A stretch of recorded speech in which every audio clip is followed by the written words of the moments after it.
Man ir Volvo. Jā. Tā ir pēdējā lieta, kas man dzīvē dod emocijas. Esat startējuši sūdīgu Volvo -25 grādos dīzeli? Ka tu ej visam cauri. Es pat logu nekasu, lai cilvēki neredz, ka es raudu. Zini, startē vai ne? Tad tā kā šķiršanās 5 fāzes. Tu no sākuma šķil, un tev tāds lūdzu. Tev neņem atpakaļ.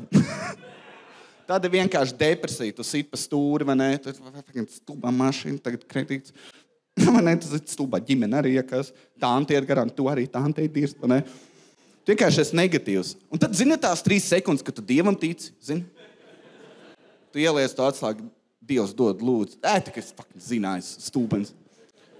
Un pēdējā fāze ir pieņemšana.